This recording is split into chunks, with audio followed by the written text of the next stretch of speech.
السلام علیکم ورحمۃ اللہ وبرکاتہ۔ پیغمبر صلی اللہ علیہ وآلہ وسلم نے 3 کاموں کا بے مثال بدلہ عطا فرمایا ہے۔ پہلی چیز ہے اللہ رب العزت کی راہ میں خرچ کرنا۔ عام طور پر جب کوئی شخص اپنا پیسہ خرچ کرتا ہے تو اس کے پیسے کم ہو جاتے ہیں، لیکن پیغمبر صلی اللہ علیہ وآلہ وسلم نے فرمایا ما نقص مال عبد من صدقہ، کہ جو شخص اللہ کی راہ میں خرچ کرتا ہے، اللہ کی راہ میں خرچ کرنے سے کسی بندے کا مال کم نہیں ہوتا، یعنی صدقہ کرنے سے بندے کا مال بڑھ جاتا ہے، اس کے مال کی برکت بڑھ جاتی ہے اور اس کے کم مال میں اس کے بہت سے کام نکل جاتے ہیں۔ دوسری چیز پیغمبر علیہ الصلاۃ والسلام نے فرمایا وما زاد اللہ عبدا بعفو الا عزا، کہ جو شخص دوسروں کو معاف کر دیتا ہے تو معاف کرنے کی وجہ سے ظاہری طور پر ایسا لگتا ہے کہ میں بہت کمزور ہوں، میرے پاس طاقت نہیں ہے، لیکن پیغمبر علیہ السلام نے فرمایا کہ جو شخص دوسروں کو معاف کر دیتا ہے، معاف کر دینے کی وجہ سے اللہ رب العزت معاف کرنے والے کو عزت عطا کرتا ہے، دنیا میں بھی عزت اور آخرت میں بھی عزت۔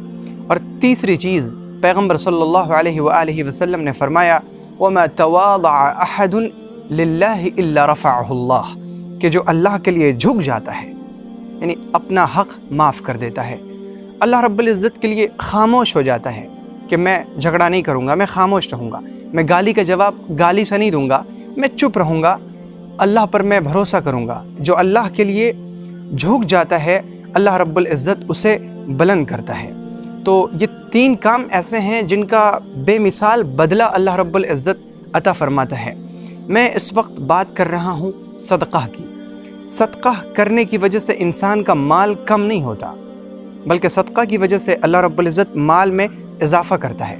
صدقہ کے لیے یہ ضروری نہیں کہ ہمارے پاس پیسے ہزاروں کی شکل میں ہوں، ہمارے پاس لاکھوں روپے ہوں تب ہم اللہ کی راہ میں خرچ کریں گے، بلکہ اللہ کی راہ میں 1 روپیہ بھی خرچ کیا جا سکتا ہے، بس شرط یہ ہے کہ ہمارا خرچ اخلاص کے ساتھ ہو۔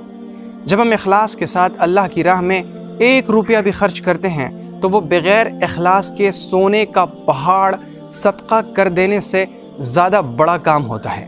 یعنی اگر کوئی شخص 1 روپیہ اللہ کی راہ میں خرچ کرے اخلاص کے ساتھ اور دوسرا شخص سونے کا پورا پہاڑ غریبوں کو دے دے لیکن اس میں اخلاص نہ ہو، تو یہ 1 روپے والا صدقہ اس سونے کے پہاڑ کے صدقے سے زیادہ بڑا ہے۔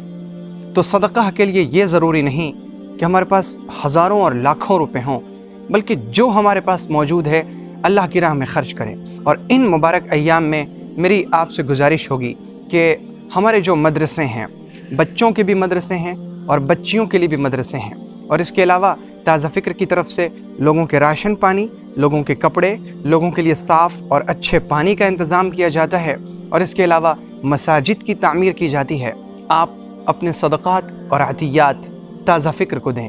تازہ فکر آپ کے صدقات کا اور عطیات کا بہترین مصرف ہے۔